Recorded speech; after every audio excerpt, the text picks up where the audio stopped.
Hello, and thanks for joining us on this edition of Tech Total Access. I'm your host, Madeline Fowler. The women's soccer team is now ranked number 9 after their 3-1 victory over Syracuse on Sunday. The Hokies took an early lead and never trailed, with goals from Candace Seffers, Muriel Tiernan, and Ashley Meyer. They outshot the Orange 15-8. With a record of 9-1-1, the team has only one loss against number 1 North Carolina and one tie against Tennessee. The team has 3 away games at Duke, Wake Forest, and Clemson respectively before heading back to Blacksburg for their next home game against Miami on October 17th.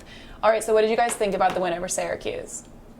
All right, Russell, so for women's soccer, this is a big rebound for them. 2 straight wins after that loss to North Carolina. Yeah, it's great to come back after that loss. They beat Syracuse 3-1. It moves them to 2-1 in the ACC, so they're starting to pick up some wins in the conference and turn out a positive record here. Yeah, they had allowed just 5 shots on goal. That's pretty good defense when you're going up against an ACC team. And overall, we've seen very efficient from them. Muriel Tiernan's been great for them all season, and they're going to need to continue that if they're going to keep winning these games. But like we've said before, the benefit is that ACC this year is relatively weak. The schedule doesn't seem like it's too daunting. Carolina was their big test. They kind of fell flat, but they've only got 1 loss on the record, so they should be fine moving forward. Yeah, I thought they played really well this game.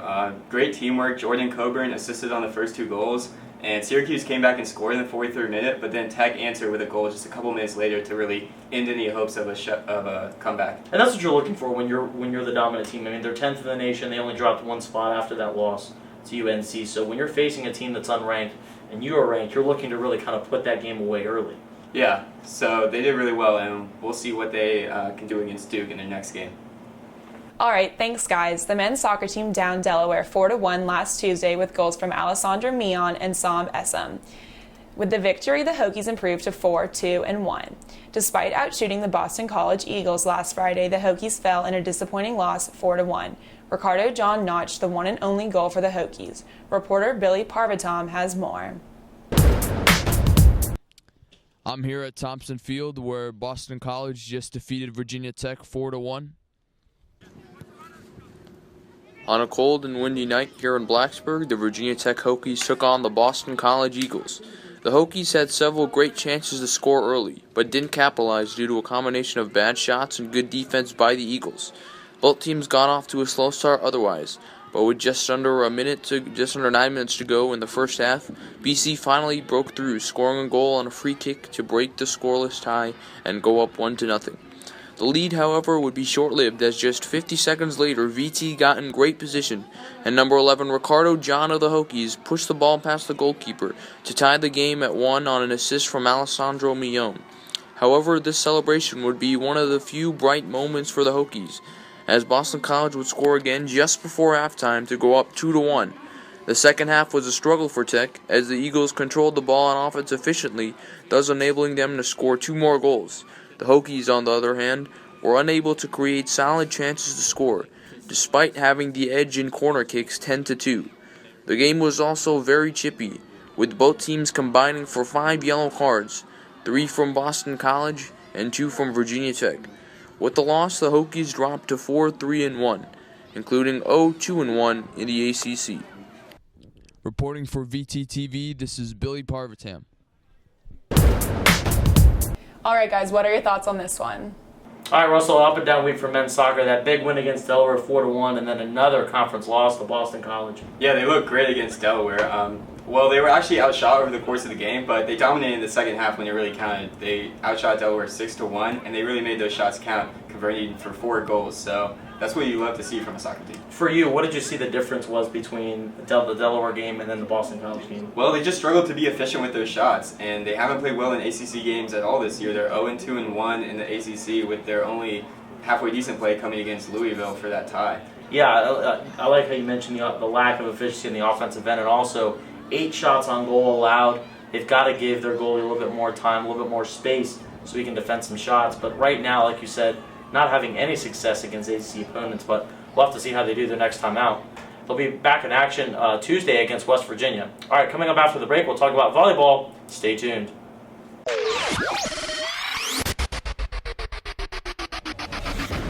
Hey, Hey, did you know 2.4 million loving cats and dogs in shelters and rescues need our help to find a home? Let's go to theshelterpetproject.org and meet if you are in a shelter near you. Harlow, oh, she's one great listener who loves to hear all your stories. My kind of cat. Cerulo is a sweet, goofy boy who's eager to please. Sounds just like another dog I know. So go to theshelterpetproject.org, search your local shelters and rescues, and go for a cuddle with your next best friend. Adopt.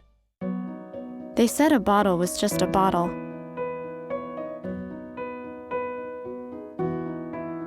That no one would ever notice me.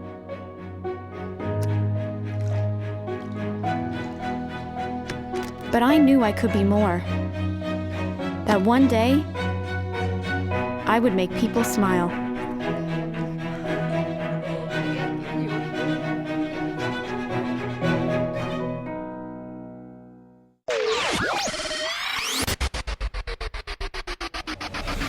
The volleyball team fell to North Carolina last Friday at Castle Coliseum. Reporter Izzy Post has more on the game. I'm here in Castle Coliseum where the Hokies just fell to UNC 3-1. The Hokies were eager to open ACC play with a win as the volleyball team hosted UNC at home. Carolina came out strong in the first set and the Hokies fought back. But despite Kennedy Bryan's first ace of the season and Amanda McKenzie's 4 kills, the Hokies lost the set 16-25. In the second set, the Hokies came back with a vengeance, with constant back-and-forth action. Virginia Tech's own Lindsay Owens logged 2 consecutive aces. After a tough battle and 3 set points, the Hokies took set 2, 28-26. Looking to keep their momentum going, the Hokies took the court in the third set, but the Tar Heels were ready to respond. UNC started the set with an early 6-1 lead. However, with 3 consecutive blocks posted by Reagan Miller, Ashley Battle, and Lindsay Owens, the Hokies looked to get back on track. After a tough fight, the Tar Heels took set 3, 25-15. With one final shot to save the match, the Hokies put their best on the court, but they could not slow the Heels' momentum, losing the set 25-6 and the match 3-1. The Hokies hope to turn their ACC record around in the coming games. Reporting for VTTV, I'm Izzy Post. The Hokies came back with force 2 days later to beat NC State 3-1, improving to 10-4. Reporter Conor Doherty has the scoop. I'm here at Castle Coliseum where the Hokies just beat the Wolfpack 3-1. This Sunday, the Hokies had their first ACC win of the year against the North Carolina State Wolfpack, improving their record to 10-4 in the season.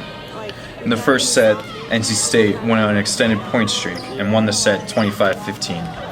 NC State dominated around halfway through the set, getting an 8-point streak to easily take the set. In the second set, the Hokies came out swinging, building an early lead, and rode to an easy win, 25-13.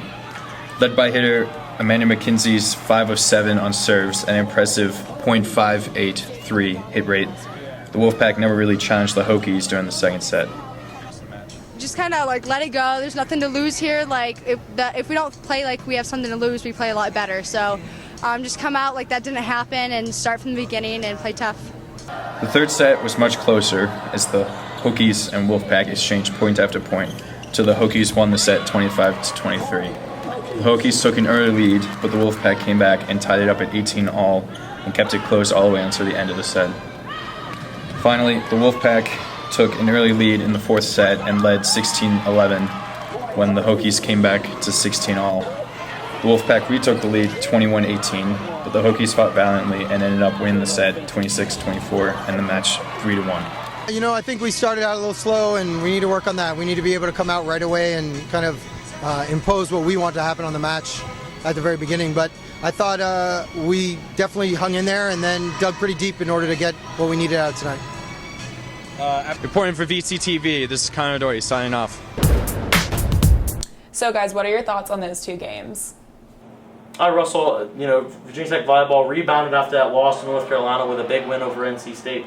Well, in that loss, it was pretty disappointing because, that was their first ACC game, and they were obviously, I think, just a little too excited and maybe nervous about getting that first ACC win because they have a better record than UNC, so it's surprising that they lost, and the fashion in which they lost, they lost 3-1. The one set they won, it was close, but the other 3 sets, they were just completely dominated. I did like how they rebounded though in that NC State matchup. They were able to win the last 3 sets after coming out and losing the first one, so it's nice to see them be able to rebound and kind of get things back on track and go in the right direction. Yeah, and I'm expecting big things from the team this year. I mean, they have a fairly easy ACC schedule. Florida State is the only ranked team in the ACC, so I think the volleyball team will do really well. Yeah, Amanda McKenzie and Lindsay Owens on the outside, they need to continue striking the ball well. They've been pretty efficient so far. They lead the team in kills per set. We need to see a little bit more out of them so that way they can continue to have that success on the offensive end moving out for the rest of the season. The team faced off against Pittsburgh Wednesday night, but we'll have more for you on that game in next week's episode. The Hokies have 3 away games coming up against Virginia, Boston College, and Syracuse before heading back to Castle to face Clemson on October 16th. Coming up after the break, we'll recap the football team's ugly loss to East Carolina.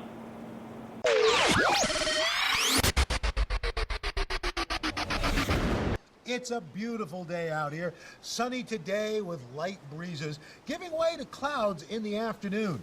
We could see some light precipitation to moderate precipitation later on, followed by powerful storm-like conditions.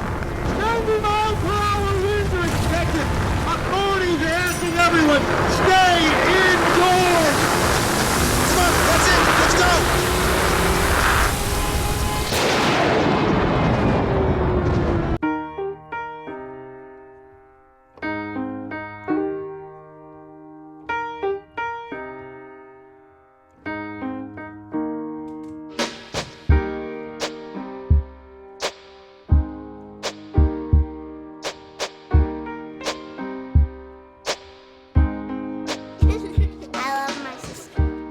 Doesn't see race.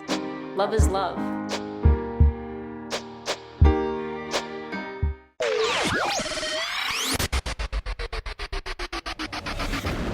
The football team traveled to East Carolina Saturday and suffered a disappointing loss in the pouring rain to the Pirates. So guys, what did you think about that?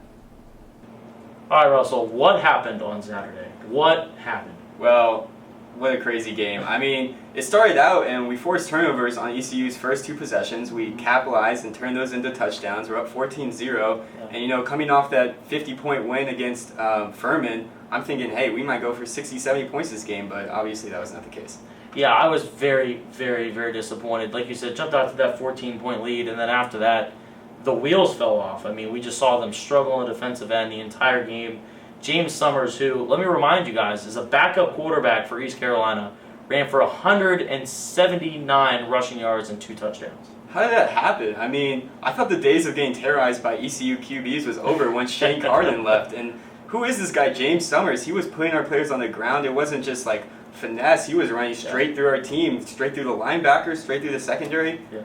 How did that happen? I really don't know. I mean, I know they're missing Andrew Matupuaka in the middle. Although he's expected to come back, so that's going to be good. But right now, the defense is just lost, I think. And I think this is an issue we've seen in Bud Foster's defenses in years past. If you have a mobile quarterback who can hit passes down the field, you're going to beat Virginia Tech. That's what happens. Last year, we saw it with Shane Carden and Justin Thomas for Georgia Tech. And again, we see it with James Summers and Blake Kemp, who was the starter for East Carolina in this game. Yeah, I mean, Tech fans were obviously dismayed at the loss of Kendall Fuller. Yeah. Not seeing him in the game, that's a big hit, but we weren't expecting him to run all over our team like that. On the other side of the ball, our offense played fairly well. Brenden Motley, I mean, he was respectable, I can say, and he actually led the team in rushing yards with 92, which isn't really a good thing when our top running back only had 30 yards. That's a huge problem, and I think that this is something we're starting to see a pattern of, is that none of the running backs are getting enough carries to get in a rhythm. I mean, we're seeing a couple carries here, then they're subbed out. Trevon McMillan is basically running one play, and it's a sweep to either side.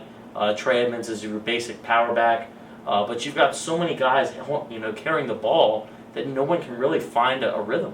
Yeah, I mean, another issue in this game was that we were playing from behind a lot of the time, so we were asking Brenden to throw downfield and weren't really getting a chance to establish that running game.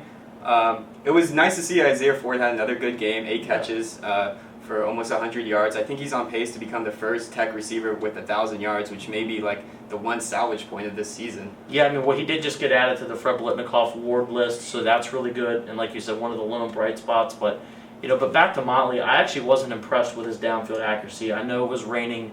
I know the field was absolutely a mess. But a lot of the throws were just way, way off, and they were late as well.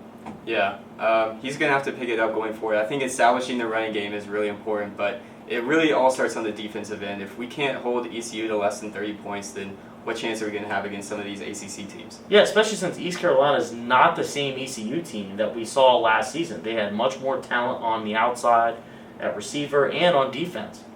Yeah. So on that last possession for the Hokies, do you think Bucky Hodges is to blame for losing us the game for dropping that pass? I thought he had it. He's not to blame for losing the game, but he should have caught that ball. There's a reason you don't catch passes with your shoulders or your chest. You catch them with your hands.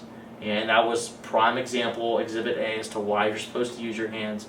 I know the conditions were less than perfect, but Bucky is pretty close to an All-American tight end. Yeah. He's got to be able to come down with that ball, but. For me, a troubling trend is the Tech continues to lead the ACC in penalties. 11 penalties for 89 yards in this game.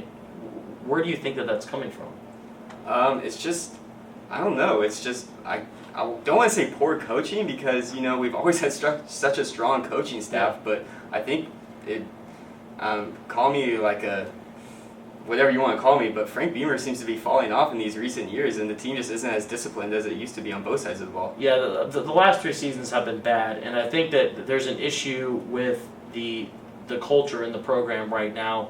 We saw that Beamer, after the game, made a comment, something saying that non-conference games don't really matter, and I think that mindset is a big, big problem. In today's world, in college football, if you don't win your non-conference games, you're not going to even have a chance to go to the college football playoff.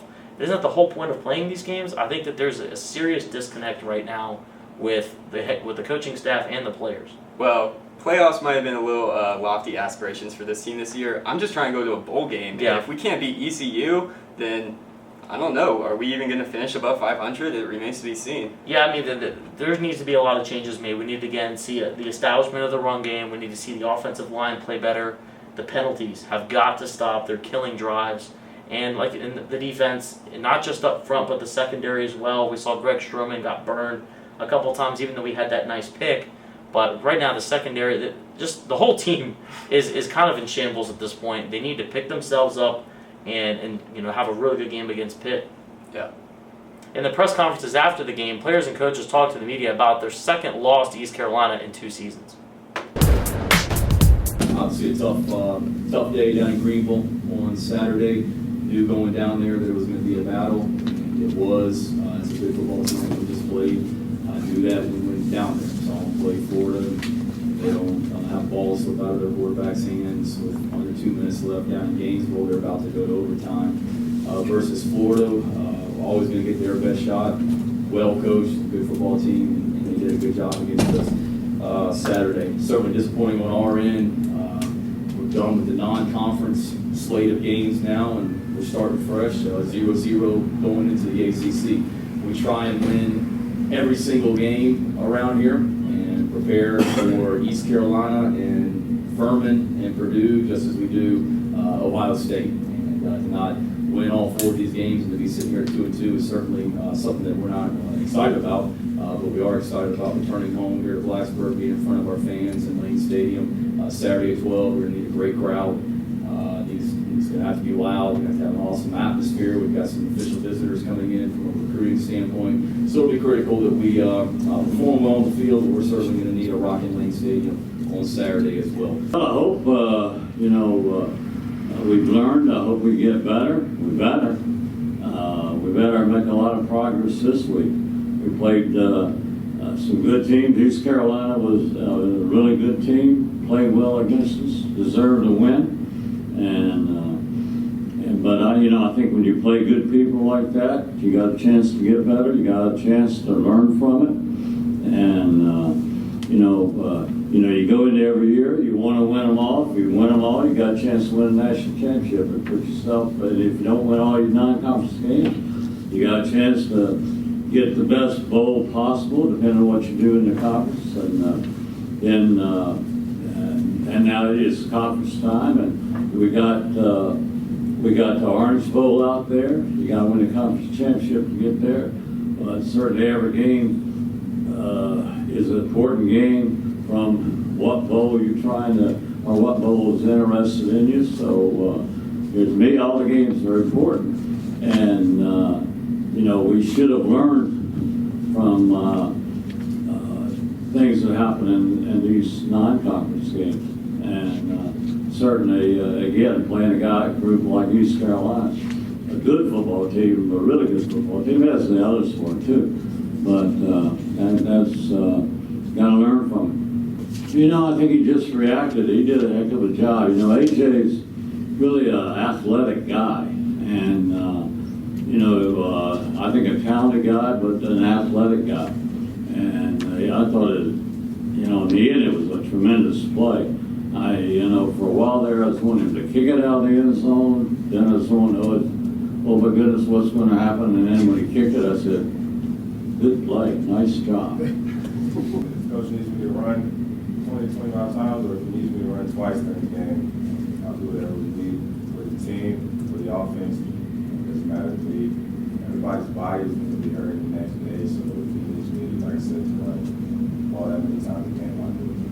Just as soon as the game's over and we watch film, Coach tell us after we watching the plays, there's stuff that we could have done better to stop what they did. That's all it came down to execution. Coach Ross always going to put us in the best position, the best plays, just for us to go out there and have fun, execute his plays. But yeah, all it came down to they brought him in, start running the ball, ran a little bit, but that's no excuse for anything. The tackling could have been way better, and we just try to make plays. That's all it is. Sometimes you win the game, you try to just do a little too much. I know I messed up on a few plays, but like it was just execution. Coming up after the break, we're looking ahead to Virginia Tech football versus Pittsburgh tomorrow.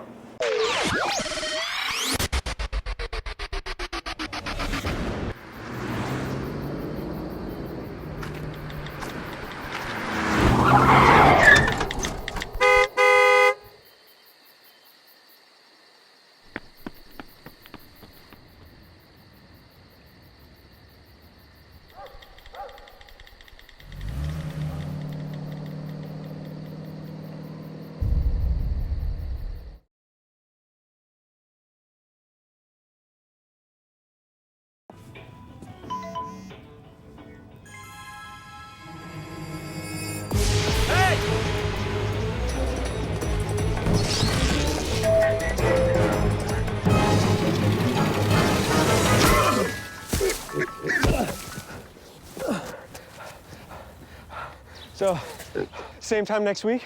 Well, of course. Put away a few bucks, feel like $1 million. For free tips to help you save, go to Feed the Pig.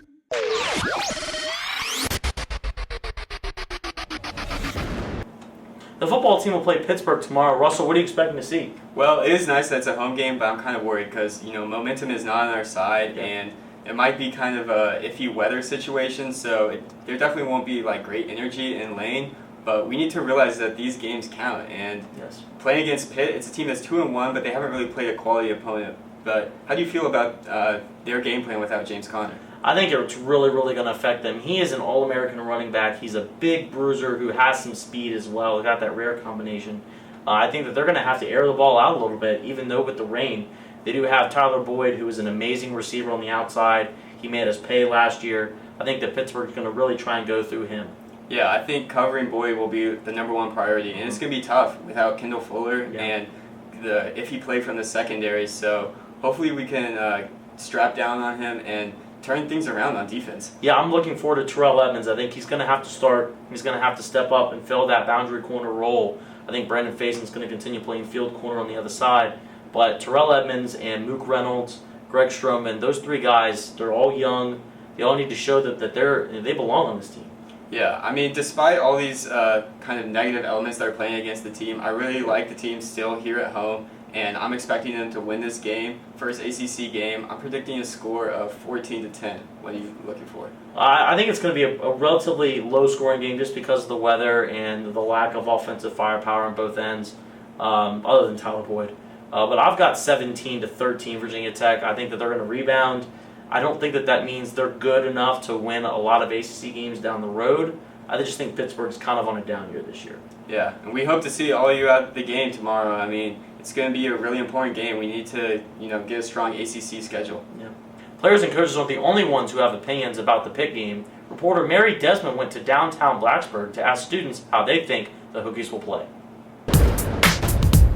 I'm I'm Mary Desmond here in downtown Blacksburg for Man on the Street. We were disappointed by the game on Saturday. Really upsetting.